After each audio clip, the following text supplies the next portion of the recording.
आइए देखेंगे degree of hardness या कैल्शियम कार्बोनेट इक्विवेलेंट क्या होता है। ये जो कैल्शियम कार्बोनेट इक्विवेलेंट है ये नॉर्मली यूज किया जाता है जो हार्डनेस प्रेजेंट है वाटर के अंदर उसको एक्सप्रेस करने के लिए। अब यहाँ ये बात जाननी जरूरी है कि कैल्शियम कार्बोनेट ही क्यों चूज किया गया कि हार्डनेस उसके टर्म में या उसके बेसिस पर एक्सप्रेस किया जाता है। इसके पीछे दो रीजंस हैं जो इम्पोर्टेंट हैं।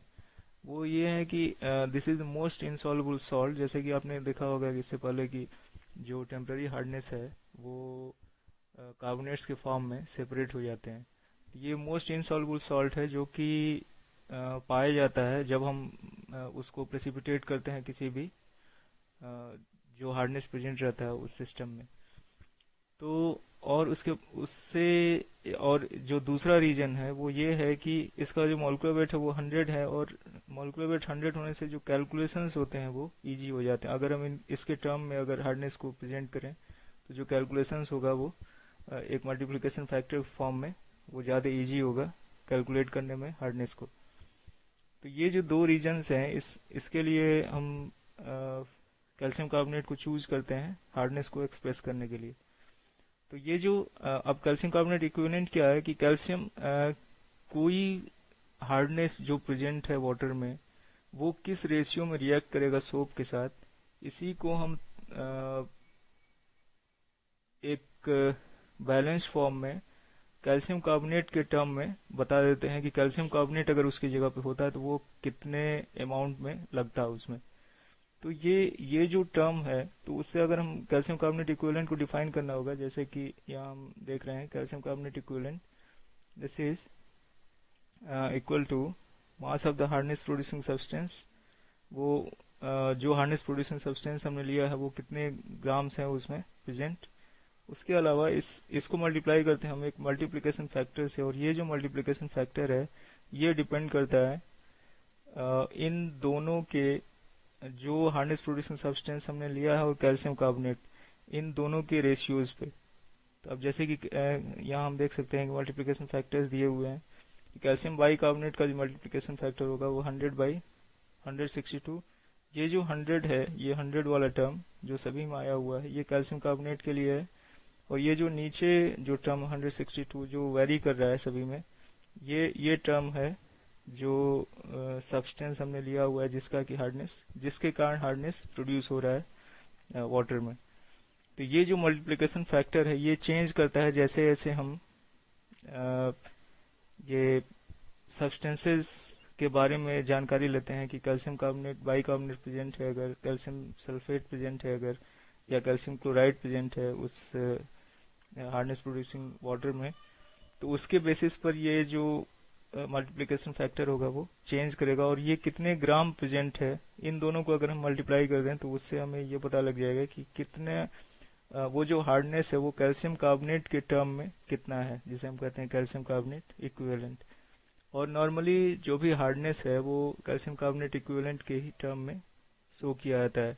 और ये जो कैल्शियम कार्बोनेट इक्विवेलेंट का टर्म है उसमें हम जो यूनिट यूज करते हैं वो है पार्ट्स। नॉर्मली जो यूनिट यूज करते हैं वो है पार्ट्स पर मिलियन या मिलीग्राम्स पर लीटर। आइए जानते हैं कि कौन से यूनिट्स हैं जिनके टर्म में हम हार्डनेस को बता सकते हैं। इसमें सबसे पहला यूनिट जो यहाँ लिखा गया वो है मिलीग्राम्स पर लीटर।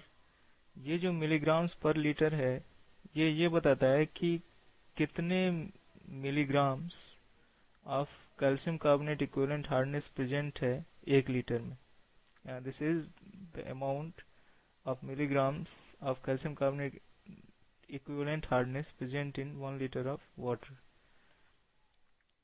अब इसे अगर हम कन्वर्ट करें तो ये हम ये लिख सकते हैं this is equal to 1 milligrams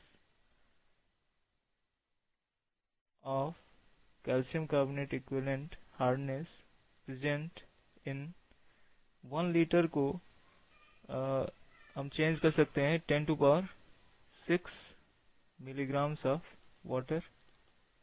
और ये कहाँ से आया, 1 लीटर को इक्विवेलेंट हम मान सकते हैं 1 kg को, और केजी को अगर हम मिलीग्राम्स में कन्वर्ट करें तो वो होगा 10⁶ मिलीग्राम्स ऑफ वाटर। अब यहाँ 1 milligram of calcium carbonate equivalent hardness present in 10⁶ milligrams of water, इसे अगर हम पार्ट्स में कन्वर्ट कर दें तो ये होगा, this will be equivalent to 1 part of calcium carbonate equivalent hardness present in 10⁶ parts of water। ये यही जो है 1 part in 10⁶ पार्ट, 10⁶ को हम कहते हैं मिलियन, तो ये जो है ये हो गया, this will be equivalent to 1 part/मिलियन, जिसे हम कहते हैं ppm। तो ये जो 1 मिलीग्राम/लीटर, this is equivalent to 1 ppm। Hardness का सेकेंड यूनिट है degree French, and this is the 10 time more concentrated unit of hardness. ये हम कह सकते हैं कि ये जो है 10 गुना ज़्यादा कंसंट्रेटेड होता है जिसे हम कहते हैं मिलीग्राम्स/लीटर। और ये कैसे है, क्योंकि 1 degree French, this is equal to this is equivalent to 1 part of calcium carbonate equivalent hardness present in 10⁵ parts of water. अगर 10⁵ पार्ट्स ऑफ वाटर में 1 part of calcium carbonate equivalent hardness present हो तो वो कहलाएगा 1 degree French. जबकि ppm क्या था, this is 1 part of calcium carbonate equivalent hardness present in 10⁶ parts of water. तो 1 डिग्री फ्रेंच ये कह सकते हैं कि this is 10 times more harder than the ppm, 1 ppm। Third जो यूनिट हम यूज करते हैं एक्सप्रेस करने के लिए हार्डनेस को, वो है degree Clark.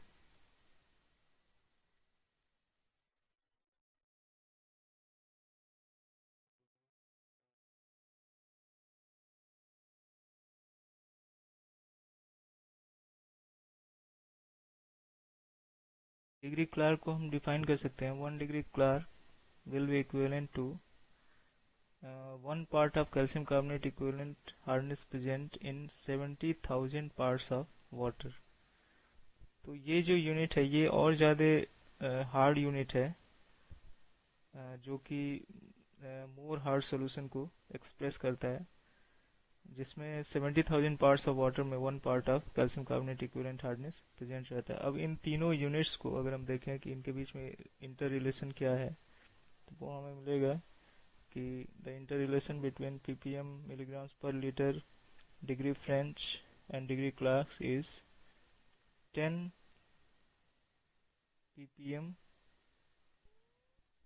this will be equivalent to 10 milligrams/liter, 10 milligrams/liter, this will be equivalent to degree French, and this will be equivalent to 7 degree Clark's। This is the interrelation between all these units।